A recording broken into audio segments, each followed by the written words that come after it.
Hi fellow viewers, to everybody, good morning. My name is Steve Hoong. I'm the owner of this video account in this respective website, youtube.com. Okay, by the way, my next topic to all OLA victims or online lending app victims who were encountered high interest charges, then 7 days to pay. This is me, I'm also an OLA victim. The worst is 2025 compared to year 2022. Okay, by the way, my next topic is about, this is a very common title, and the title is walang nakukulong sa online lending app, proven and tested. Yan ang masasabi ko sa inyo, my fellow OLA victims. Proven and tested. Wala talaga nakukulong. Kasi ako nga overall, di ba, yung sinabi ko yung past few videos, umabot ng total ng 1.2 million pesos. Pero ang tanong, nakulong ba ako? Naposasan ba ako? Nagkaroon ba ako ng mugshots? So yan. The answer is, ito makinig. Kung online lending app, walang nakukulong. Sinasabi ko na sa inyo. Pakatanungin nyo, Sir Steve, kasi OLA victim ka, nakulong ka ba? Wala. Hindi ako nakulong. Kasi kung na-convicted ako, na-televise na ako. Diba? So, yan ang masasabi ko sa inyo, my fellow OLA viewers. Then, by the way, this video is a paid promotion label. Paid promotion label sa YouTube kasi kailangan malaman ng ibang OLA victims din. Nationwide. Hindi lang Metro Manila, Luzon, Visayas, Mindanao. Maliwanag ang sinagot ko sa video na ito. You try to observe sa other YouTube videos.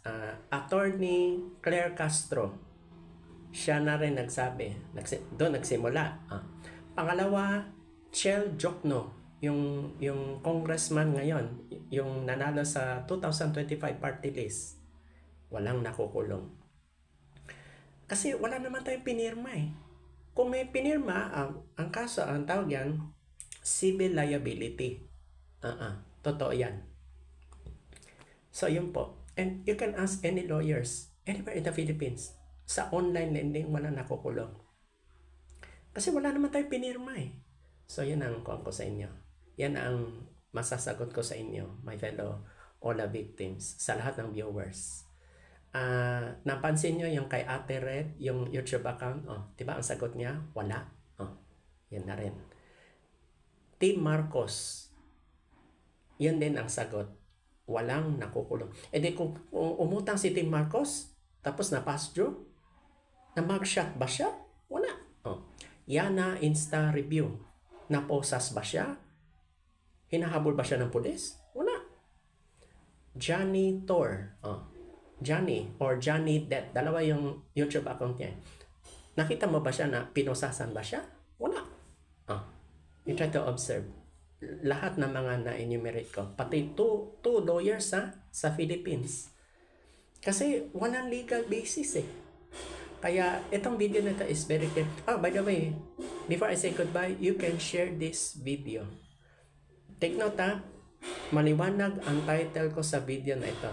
Hindi to hate speech, hindi to libelous. Very clear, very loud and clear. Galing sa bibig ko na walang nakukulong sa online lending apps. Kung ang interest pa ay 40%, 48%, 50% pa o whatever, then 7 days to pay.